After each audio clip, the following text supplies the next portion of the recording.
Uno de los temas que nos preocupan muchísimo cuando vamos a ser intervenidos en una cirugía es la anestesia. Pues el día de hoy voy a platicar precisamente sobre anestesia regional con la doctora Luz Ángela Orrego Toro. Ella es anestesióloga. ¿Qué tal, doctora? ¿Cómo estamos? Hola Carla, muy bien, muchas gracias. Gracias por invitarme y otra vez acá con ustedes.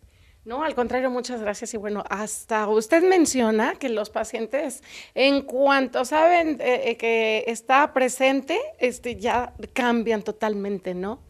Curiosamente, la gente tiene más miedo en un procedimiento anestésico quirúrgico, le tiene más miedo a la anestesia que a la de cirugía por sí sola.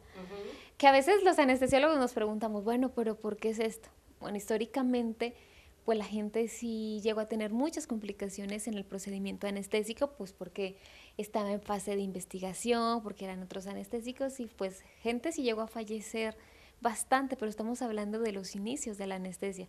Pero eso se transmitió de generación en generación, por lo tanto la gente le teme mucho a la anestesia y también por desconocimiento de la misma, porque tal vez a veces no hablamos lo suficiente con un paciente sobre qué le vamos a hacer, cuáles son sus riesgos, cuáles son sus beneficios y le explicamos bien el procedimiento. Y hablando de anestesia regional, ¿qué es esta? ¿A qué se refiere? La anestesia regional es la anestesia comúnmente llamada raquia, ¿sí? Ok. La raquia es anestesia regional o también les llamamos bloqueo. Entonces podemos acercarnos con un paciente y decirle, te voy a poner un bloqueo.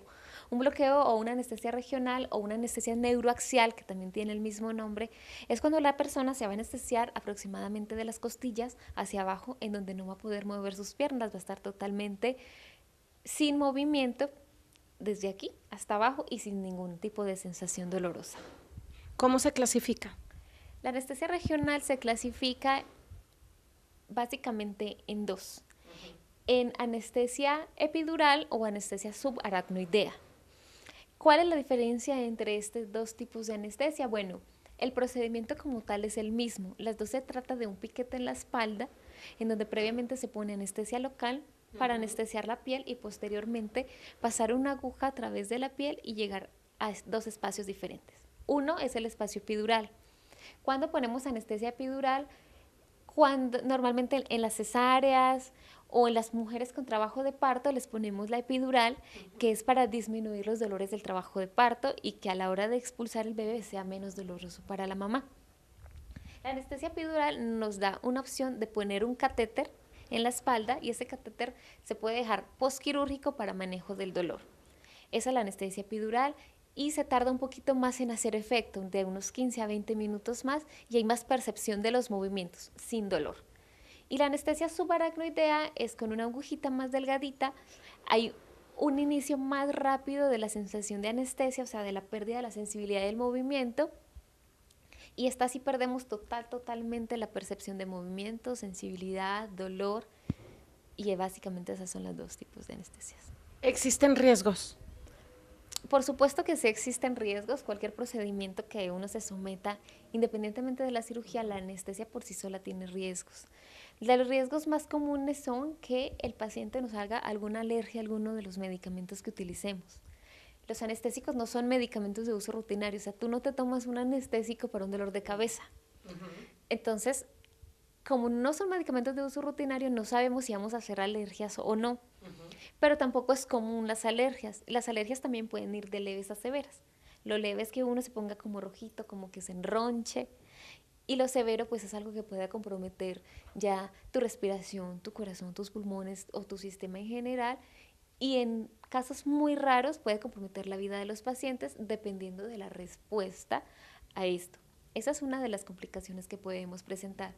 Otra es que sea difícil de realizar el bloqueo. ¿Por qué? Porque hay personas con mayor peso, con menor peso, más viejitas, más jóvenes, niños. Entonces, de acuerdo a cada espalda, hay espaldas más desgastadas, espaldas mejor. Entonces, cada espalda nos va proporcionando mayor o menor dificultad. Sí, pero esto lo tenemos que explicar pero al paciente. Entonces, a veces como a la primera la podemos poner, a veces ahí tenemos al paciente dándole una buena sesión de acupuntura porque es difícil ponerle su anestesia. Hay riesgo de que de pronto no quede, el bloqueo de que se intentó poner, pero quedó como por parches y habría que dar anestesia general. Okay. O entre otros riesgos que mencionan, de pronto una lesión a alguna raíz nerviosa, que no es lo común, pero sí puede suceder que tengamos una lesión en una raíz nerviosa y el paciente de pronto quede con una cosa que llamamos parestesias, como entumecimientos de algún lado de alguna de las piernas. La limitación como para caminar, como una lesión de médula espinal severo, realmente no es frecuente que pase, tiene muy baja incidencia y esto pasaría en caso de que llegara a ocurrir un hematoma. Un hematoma es acúmulo de sangre en la región donde se pone la anestesia que puede comprimir la médula espinal y ahí sí podría llevar unas secuelas permanentes. Pero así como hay riesgos, pues también hay beneficios. ¿Cuál es el beneficio de este tipo de anestesia? Pues que primero que todo no dormimos a la persona completamente.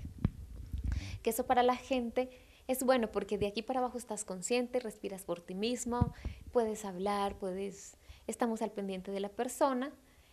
Segundo, ofrece una recuperación muy rápida, o sea, inmediatamente se acaba la cirugía, inmediatamente pasas a la sala de recuperación y puedes pasar rápidamente a tu habitación, aún sin mover las piernas, ellas poco a poco se van a ir recuperando. Nos ayuda el catéter que dejamos para un mejor control de dolor postoperatorio, entonces es buenísimo en el control del dolor. Es una anestesia menos invasiva hacia los órganos, hacia nuestro sistema cardiovascular. ¿En qué momento recomienda el contacto con nuestro anestesiólogo? Bueno, el contacto con el anestesiólogo puede ser en cualquier momento previo a la cirugía. O sea, idealmente no que ya estés en la mesa quirúrgica y hola, soy fulanita de tal y soy tu anestesiólogo. No, porque el paciente normalmente tiene miedos, tiene dudas, tiene incertidumbre. Así es. Entonces, si lo quieres conocer un mes antes, pues lo puedes conocer un mes antes. Si le comentas de esto a tu cirujano, pues puede programar una cita con el anestesiólogo.